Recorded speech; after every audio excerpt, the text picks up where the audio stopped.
रुखसार सबर का दरा पर्दा उठा दो, रुखसार सबर का दरा पर्दा उठा दो। लिल्लाहि मुझे हुस्न खुदा दाद दिखा दो, लिल्लाहि मुझे हुस्न खुदा दाद दिखा दो।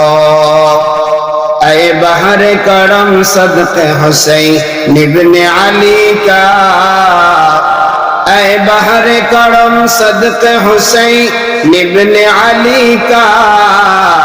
प्यासा हो मुझे शरबत दीदार पिला दो, मैं दूर हो मजबूर हो ऐ सैयद आलम, मैं दूर हो मजबूर हो ऐ सैयद आलम।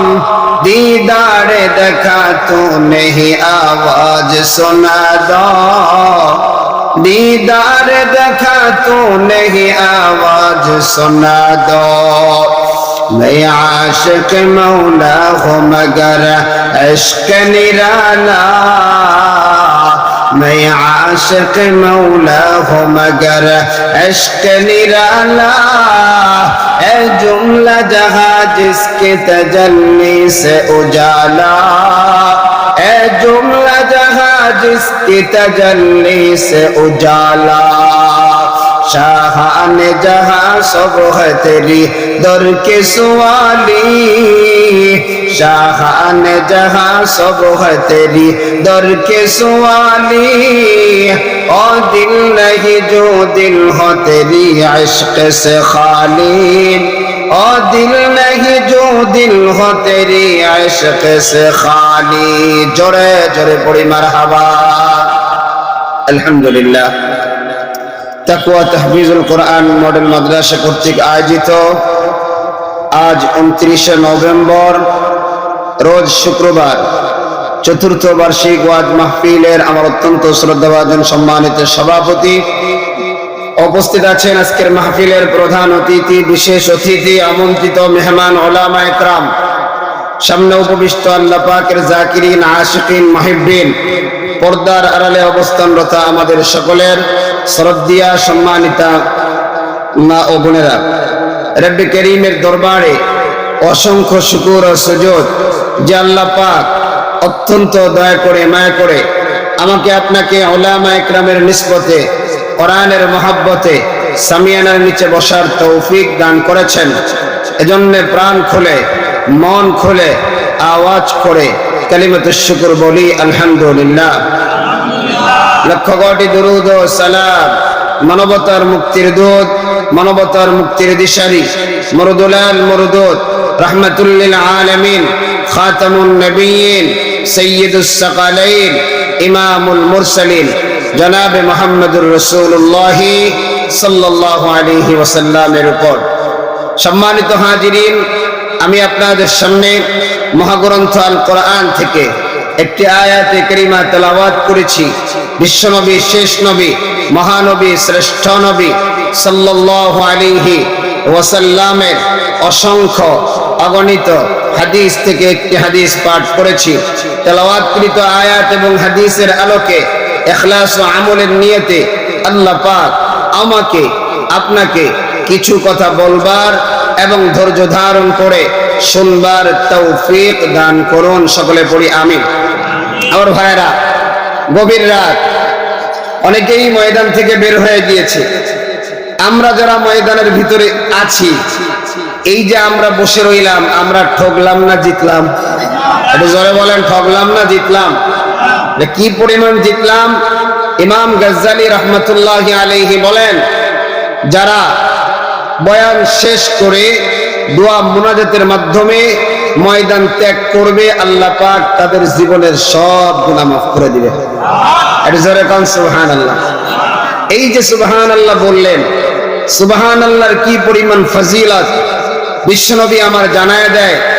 আল্লাহর যেই বান্দাবান্দি একবার সুবহানাল্লাহ অন্তরের অন্তরস্থল থেকে পড়ে, আল্লাহ পাক কিয়ামতের ময়দানে একবার সুবহানাল্লাহ বলার কারণে নেক দিয়ে মিজানের অর্ধেক পাল্লা ভরে দিবেন। একটু জোরে কান সুবহানাল্লাহ। এই যে সুবহানাল্লাহ বললেন, আমার আপনার সুবহানাল্লাহ বলার কারণে আল্লাহ পাক জান্নাতের ভিতরে এত বিশাল একটা গাছ বানায় দিলেন। দ্রুতগামী একটা ঘোড়া 500 বছর দৌড়ায় সেই গাছের ছায়া অতিক্রম করতে পারবে না। জোরে বলেন সুবহানাল্লাহ। এটা বড় দাবি মজবা। এজন্য আমরা বসে ঠগলাম না, জিতলাম।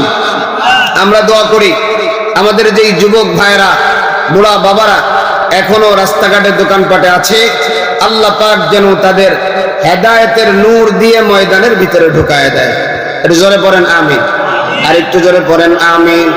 এর ডাউটিয়ার যুবক, এই কলিজার টুকরা বুড়া বাবা, পর্দার আড়ালে আমার আম্মা জানেরা, কানটা খুলে বয়ান শুনুন যুবক। যদি ময়দানের বাহিরে থাকো, ময়দানে ঢুকে যাও, কারণ আমার মায়ের নবী জানাইয়া দেয় এই ময়দান বড় দামি ময়দান রে যুবক। এই ময়দান বড় বরকতের ময়দান। এই ময়দানে আমার আল্লাহর রহমত বরকত অনবরত বর্ষণ হয়। এই রহমত গুলার মধ্যে হতে এক ফোঁটা রহমত যদি আমার গায়ে আপনার গায়ে লেগে যায়, আল্লাহ আল্লাহর কত গুনাহগার বান্দারে আল্লাহ এই রহমত লাগায়া জান্নাতের মালিক বানায়া দিছে। কত গুনাহগার বান্দারা জীবনের সব গুনাহ মাফ করে আল্লাহ জামানার ওলিতে রূপান্তরিত করে দেয়। সুবহানাল্লাহ। আরে একজন মহিলার একটা ঘটনা দিয়ে শুরু করি যুবক। আল্লাহর বান্দি বড় জিনাকার, আল্লাহর বান্দি বড় নিমখারাম, আল্লাহর বান্দি বড় নাফরমান। যুবকদের চরিত্রগুলাকে নষ্ট করে, যুবকদের ডোনার পূজা বানায় ফেলে। এমন একজন নিমখারাম, এমন একজন নাফরমান, এমন একজন জিনাকার একদিন জমিন দিয়ে চলে। জমিন দিয়ে চলতে চলতে হঠাৎ করে তাকাইয়া দেখে আল্লাহর একটা মাখলুক, যাকে আমরা কুকুর বলি, এই কুকুরটা নিজের জিহ্বাটা বার করিয়া, মনে হয় কুকুরের জীবনটা মনে হয় শেষ হয়ে যায়, কুকুরটা মনে হয় আর বাঁচবে না। আল্লাহর বান্দির দিলে বড় দয়া, আল্লাহর বান্দির মনে বড় মায়া। আল্লাহর বান্দি চিন্তা করতে লাগলেন, জীবনে কম গুনাহ করি নাই, জীবনে কম অন্যায় করি নাই। অন্যায়ের দিকে যদি তাকাই, গুনাহের দিকে যদি তাকাই, জাহান্নাম ছাড়া কোনো গতি নাই। আজকে একটা বার মালিকের একটা মাখলুকের খেদমত করে দেখি। আজকে একটা বার আমার আল্লাহর একটা প্রাণীর খেদমত করে দেখি। আল্লাহর বান্দি এই চিন্তা করে আর দৌড়ায়। দৌড়াইতে দৌড়াইতে একটা পানির কূপের কাছে যাওয়ার পর ওই জায়গায় দিয়ে দেখে পানিটা অনেক নিচা, পানি উঠানোর মতো কোনো ধরনের রশি নাই, কোনো ধরনের বালতি নাই। আল্লাহর বান্দি চিন্তা করলেন, আমার পায়ে তো চামড়ার মোজা, আমার বুকে তো আছে ওড়না। আল্লাহর বান্দি চামড়ার মোজাটা ওড়না দিয়া বেঁধে ওই কূপের মধ্যে চামড়ার মোজাটা ছেড়ে দেয়। হালকা একটু পানি চামড়ার মোজায় উঠে এই পানিটা নিয়ে আল্লাহর বান্দি দৌড়ায়া আল্লাহর ওই মাখলুক পিপাসার কারণে যেই কুকুরের জিহ্বাটা বের হয়ে গেছে, আল্লাহর বান্দি পানির মশকটা দিয়া আল্লাহর মাখলুকের সামনে পানিটা ধরছে। আল্লাহর মাখলুক কুকুর জিহ্বাটা দিয়া পানিটা চয়া চয়া খায়, খাওয়ার পরে তার একটু ভালো লাগে। এবার আল্লাহর বান্দির সামনে দাঁড়ায় লেস্তারে ঘোড়ায় ঘোড়ায় বুঝাইতে চায়, রে আল্লাহর বান্দি তুমি বড় দামি, আজকে তুমি আমার জীবনটা বাঁচাইছো। এমন সময় আমার আল্লাহর গাইবি আওয়াজ, এ আমার বান্দি এত সময় তুমি ছিলে একজন নাফরমান, এত সময় তুমি ছিলে একজন জিনাকার, এত এত সময় তুমি ছিলে একজন নেমক হারাম, আজকে আমার সামান্য একটা কুকুরের প্রতি দয়া দেখানোর কারণে আমার আল্লাহর কি পরিমাণ দয়া জানো, আমি আল্লাহর কি পরিমাণ মায়া জানো। আমার মাখলুকের প্রতি দয়া দেখানোর কারণে আমি আল্লাহ তোমার প্রতি দয়া দেখায়া জীবনের সব গুনাহগুলো মাফ করে আমি তোমাকে জামানার ওলি বানাইয়া দিলাম। এই আল্লাহ আছে না নাই? জোরে বলেন আছে না নাই? ওই আল্লাহ আমার মতো আপনার মতো গুনাহগার, আমার মতো আপনার মতো নেমক হারাম, আমার মতো আপনার মতো নাফরমানকে জামানার ওলি বানাইতে পারে কি পারে না? এই জায়গায় বক্তা বলেন, শ্রোতা বলেন, কেউ কি বুকে হাত দিয়ে বলতে পারবেন তার জীবনে কোনো গুনাহ নাই? বলেন বলেন, কেউ বলতে পারবেন কারো গুনাহ নাই? গুনাহ একমাত্র একজন মানুষের ছিল না, তিনি হলেন বিশ্ব নবী। সুবহানাল্লাহ পড়েন, সুবহানাল্লাহ জোরে পড়েন। যাকে আমার আল্লাহ রাব্বুল আলামিন যার ব্যাপারে ঘোষণা করেছেন মাসুম। সুবহানাল্লাহ, বিশ্ব নবী সহ সব নবী মাসুম, নবীদের কোনো কি নাই? গুনাহ নাই। এরপরে স্তর সাহাবা একরাম গুনাহ করেছেন, কিন্তু আমার আল্লাহ এদের ব্যাপারে বলেছেন মাহফুজ, আমি এদেরকে গুনাহ থেকে হেফাজত করেছি। সুবহানাল্লাহ পড়েন। কিন্তু আল্লাহ পাক আমার আপনার ব্যাপারে কোনো সার্টিফিকেট দেয়নি যে আমি আপনি গুনাহ করতে পারবো না, বরং আমরা সবাই গুনাহগার। চোখ দিয়ে যখন এক ফোঁটা পানি বের করে মালিকের দরবারে একবারে একনিষ্ঠ হয়ে যখন সব কিছু ছুপে দিব, আল্লাহ তখন খুশি হয়া আমার আপনার জীবনের সব গুনাহ মাফ করে দিবেন। এটা জোরে কর সুবহানাল্লাহ। আজকে দুনিয়ার অবস্থা ভালো না খারাপ? অনেক খারাপ, অনেক খারাপ। আজকে দুনিয়ার অবস্থা খুবই খারাপ। দেখেন না বাংলাদেশ আজকে স্বাধীন হয়েছে কত বছর? 54 বছর। কত বছর? এখানে বুড়া বাবারা অনেকেই আছেন, আমার থেকে অনেক বয়স, যারা স্বাধীনতার যুদ্ধ দেখেছেন। এই যে 54 বছর আমরা যে স্বাধীন হয়েছি, আচ্ছা বলেন তো, মূলত আমরা স্বাধীনতার পর থেকে আমরা কি আমাদের প্রত্যেকের পুরাপুরি অধিকার পেয়েছি? কথা বলেন, পেয়েছি? আমরা পাই নাই।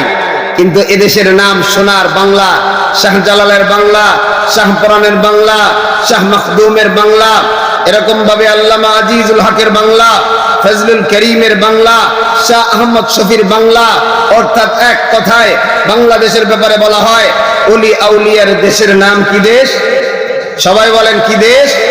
তাহলে আমরা ওলি আউলিয়ার দেশে ভাগ্যবান নাকি ভাগ্যহারা? কথা বলেন, ভাগ্যবান কারা কারা? হাত দুটো দেখায় দেন, একটু লারা দেন, লারা দেন। লিল্লাহি তাকবীর, হাত নামান। কিন্তু কিছু স্বার্থন্বেষী মানুষেরা আজকে আমাদের ভাগ্য নিয়ে সিনেমিনে খেলে। কথা কন ঠিক কিনা? একে একে শেষ করেছি, সবার দেখা হইল শেষ, দেখতে দেখতে গোল্লায় গেল আমার সোনার বাংলাদেশ, দেখতে দেখতে গোল্লায় গেল আমার সোনার বাংলাদেশ। একে একে শেষ করেছি, সবার দেখা হইল শেষ, দেখতে দেখতে গোল্লায় গেল আমার সোনার বাংলাদেশ, দেখতে দেখতে গোল্লায় গেল আমার সোনার বাংলাদেশ। ঠিক কিনা বলেন? সোনার বাংলা নাই রে সোনা, দুর্নীতিতে চ্যাম্পিয়ন। কথা বল। সোনার বাংলায় নাই রে সোনা, দুর্নীতিতে চ্যাম্পিয়ন। নেতারা তো সবই পেল, আমরা বলো কি পেলাম? ঠিক কিনা বলেন? সোনার বাংলায় নাই রে সোনা, দুর্নীতিতে চ্যাম্পিয়ন। নেতারা তো সবই পেল, আমরা বলো কি পেলাম? শান্তির লাইগা কান্দা মরি, শান্তির কোনো নাহিলে। ঠিক কিনা বলেন? একে একে শেষ করেছি, সবার দেখা হইল শেষ, দেখতে দেখতে গোল্লায় গেল আমার সোনার বাংলাদেশ। একটু পড়েন, দেখতে দেখতে গোল্লায় গেল আমার সোনার, দেখতে দেখতে গোল্লায় গেল আমার সোনার। যাদের হাতে যায় ক্ষমতা, দেশ যেন বাপের ভিটা, রাখতে চিয়ার শুরু করে বিদেশিদের পাচাটা। ঠিক কিনা?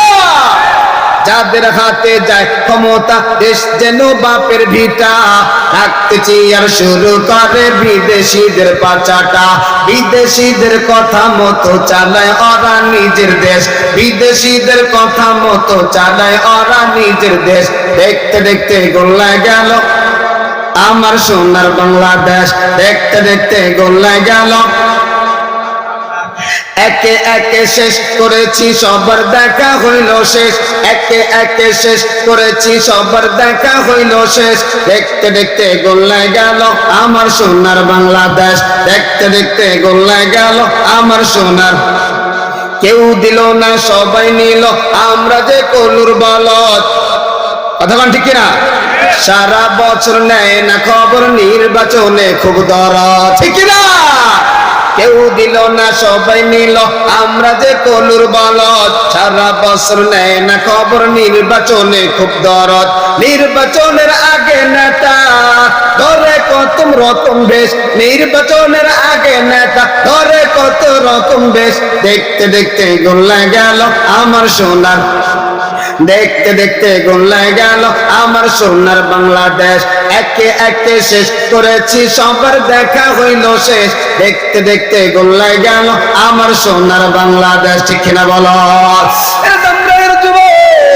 আমরা বহুত মানবের রচিত আইনা মানবীয় তন্ত্র মন্ত্র অনেক কিছু দেখেছি কোন যন্ত্র মন্ত্রই বাংলাদেশের মানুষের ভাগ্য পরিবর্তন করতে পারে না অন্যায় অপরাধ দুর্নীতি ঘুষ বাণিজ্য এগুলো এখনো বন্ধ করতে পারে নাই ঠিক কিনা বলো এবার আমরা একটা তন্ত্র দেখতে চাই ওই তন্ত্র কোনো মানব রচিত না ওই তন্ত্রের নাম হলো আমার আল্লাহর কোরআন কথা বলো ঠিক কিনা কারণ কোরআন গ্যারান্টি দেয় এই কোরআনটাই আমার আপনার জীবনের সব কিছুর গ্যারান্টি দেয় একটা লোক বলতে পারবেন না আমার নবী কারো উপরে জুলুম করেছে একটা লোক বলতে পারবেন না সাহাবায়ে কেরাম কারো প্রতি জুলুম করেছে একজন লোক বলতে পারবে না যুবক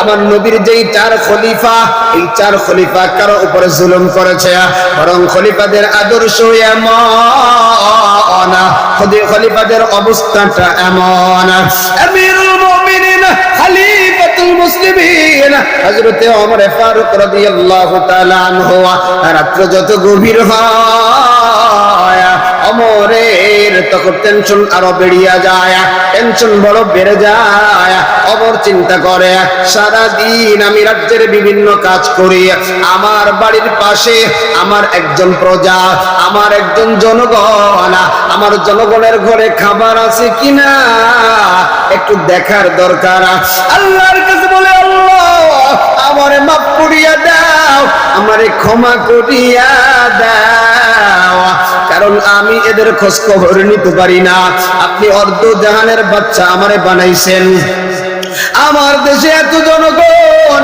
প্রত্যেকের ঘরের কাছে গিয়া খবর নেওয়ার দরকার ছিল কারো ঘরে খাবার আছে কিনা কারো ঘরে পানি আছে কিনা একদিন ওমর ফারুক রাদিয়াল্লাহু তাআলা আনহু চিন্তা করতে করতে তার একজন খাদেম ছিলেন সালামকে নিয়ে পুরা শহরটা পাড়ি দিয়া আপনারা যারা সৌদি আরবে গিয়েছেন আপনারা যারা মদিনায় গিয়েছেন অনেক পাহাড় আছে আমিরুল মুমিনিন খলিফাতুল মুসলিমিন একাতপুরিয়ার যুবক আমার মায়ের নবীর সাহাবার আদর্শটা কেমন একটু কানটা খুলে শোনো আমিরুল মুমিনিন মদিনার শহর থেকে একটু দূরে গেছে বস্তির ভিতরে একদিক তাকায় দেখে রে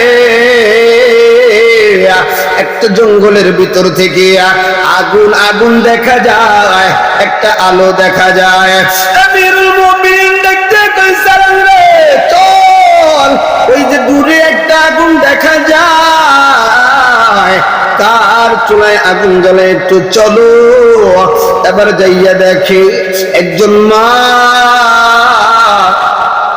পাতিলার ভিতরে কি যেন গরম করে সন্তানগুলা কান্না করতে করতে মায়ের পায়ের কাছে ঘুমায় এমন সময় আমিরুল মুমিনিন ডাক দিয়া বলে মা গো মা আপনার চুলার উপরে আপনি কি রান্না করেন গো মা মা জবাব দেয় শোনো পথিক এই চুলার ভিতরে আমি পানি জ্বালাই কারণ আমার ঘরের ভিতরে খাবারের কোনো সরঞ্জামাদি নাই তাকাইয়া দেখো আমার পায়ের কাছে আমার সন্তানগুলা মা খাবার দাও মা, খাবার দাও। কারণ সন্তানদের তো এই বোঝার ক্ষমতা হয় নাই ঘরের ভিতরে খাবার আছে কিনা। সন্তানগুলো আমার কাছে খাবার চায়, কিন্তু আমার ঘরে তো কোনো খাবার নাই। সন্তানগুলাকে আমি কেমন করে বুঝাবো? এই জন্য আমি মা চুলার উপরে পানি জ্বালায়া জ্বালায়া সন্তানগুলাকে সান্ত্বনা দেয়। আমিরুল মুমিনিন ডাক দিয়া বলে, মা গো মা, সন্তানগুলাকে আপনি যেই ধোঁকা দিতেছেন গো মা, এটা তো আপনার ঠিক হয় না। মা চোখের পানি ছেড়ে দিয়ে বলে, রে পথিক, মদিনার আমিরুল মুমিনিন ওমর তো আমাদের খোঁজ খবর নেয় না, কেমন কইরা আমাদের পর্যন্ত বাইতুল মাল ওমর পাঠাবে? এমন সময় ওমর ডাক দিয়া বলে, মা গো মা,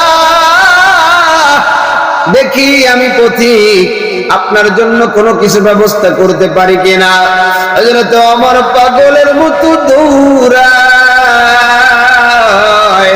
আর চোখ দিয়ে টপ টপ করে পানি ফালায়। যাইতে যাইতে বাইতুল মালের কাছে চলে যায়।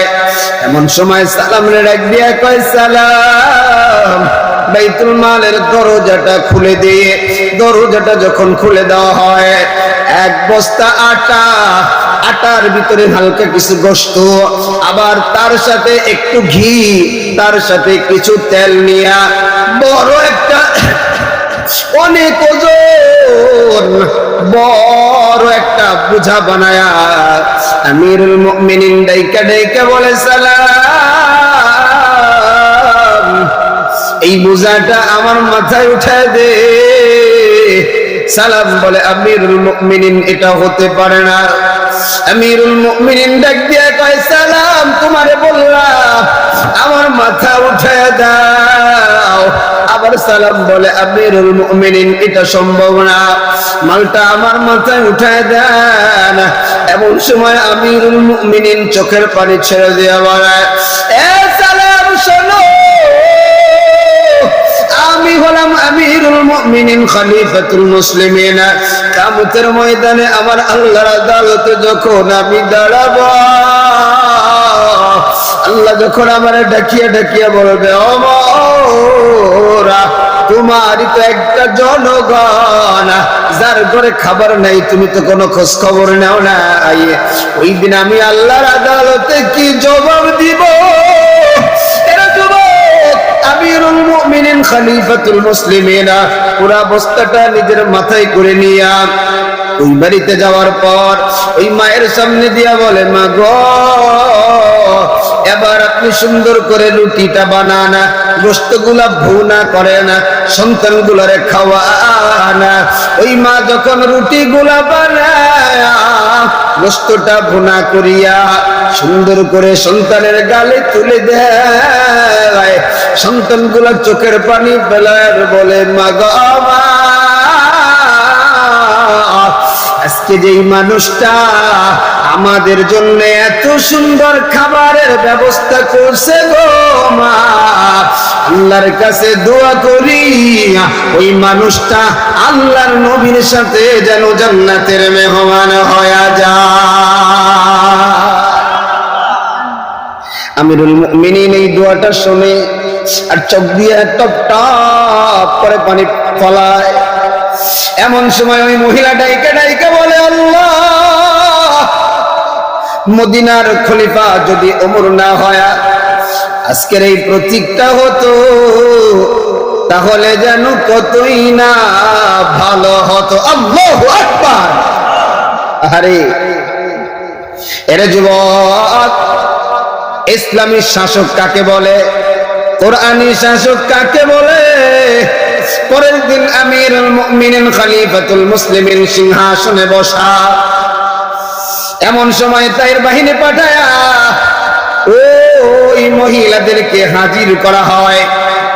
মহিলা এবার তাকাইয়া দেখে, গো, রাত্রে যেই লোকটাকে দেখলাম এখন তো সেই লোকটাকে দেখা যায়। জানি না আজকে আমার ব্যাপারে কি ফয়সালা হয়। মহিলার বড় ভয়, কিন্তু মহিলা যখন রাজপ্রাসাদে হাজির হয়ে গেছে, আমিরুল মহিলার হাতে চাবুক দিয়া পিঠটা পাইতে দিয়া বলে, মা গো আমি হলাম খলিফাতুল মুসলিমিন, আপনার দরবারে আর যাওয়ার দরকার ছিল গো মা, আমি যাইতে পারি না। আল্লাহর আদালতে আমার ব্যাপারে মামলা দায়ের করবেন রে মা। এই যে আমার পিঠটা দিয়ে দিলাম, আজকে যা করার দরকার আমি ওমরের পিঠে পিটায়া পিটায়া উসুল করে নাও। আল্লাহু আকবার।